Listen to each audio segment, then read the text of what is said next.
আমার না আজকে একটা ব্রাইডাল বুকিং ছিল, আমার মাম্মাম বুক করেছে। ও আচ্ছা আচ্ছা, এসো ভেতরে এসো।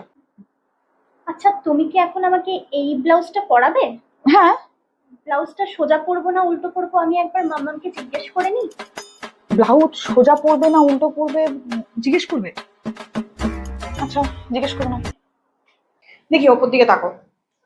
তুমি কি আমাকে এখন কাজল পরাবে গো? হুম। আমার মাম্মাম না কাজলটা ঠিক পছন্দ করে না, আমি একবার জিজ্ঞেস করে নিই। জিজ্ঞেস করো। দেখো কেমন লাগছে।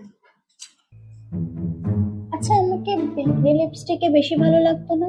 আসলে আমার মাম্মাম বলে বেগুনি কালারটাতে আমাকে খুব বেশি মানায়, মানে ভালো লাগে আর কি। ব্রাইডালে বেগুনি লিপস্টিক? না, তাহলে থাক, এটাই ঠিক আছে। এই নাও, দেখো কেমন লাগছে। কি হলো, বুঝতে পারছো না? বুঝতে পেরেছি। একটা কাজ করো, তোমার মাম্মামকে একটা ভিডিও কল করো। হ্যাঁ, এটা ঠিক বলেছো। এটা একটু ধরো তো। এ মা, এটা তুই কি সেজেছিস? এত টাকা দিয়ে আমি মেকআপ আর্টিস্ট বুক করলাম, তুই এই সাজলি? তোকে তো কালো লাগছে। হ্যাঁ, ফর্সা লাগার কথা তো। এই সাজতে আমি তোকে পাঠিয়েছি। আর বেগুনি লিপস্টিকটা গেল কোথায়?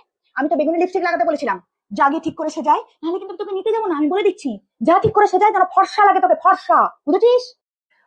বলছি দিদি, শোনো না, আমার মাম্মাম বলছে আমাকে খুব কালো লাগছে, তুমি প্লিজ আমাকে ফর্সা করে দাও।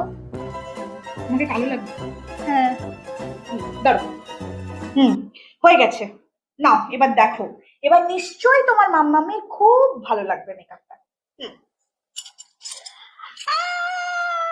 ই মা, এটা তুমি কি করে দিয়েছো? আমাকে তো পুরো সাদা ভূত লাগছে। কেন? এত টাকা দিয়ে মেকআপ আর্টিস্ট বুক করেছো, সাদা তো লাগতেই হবে মাম্মি।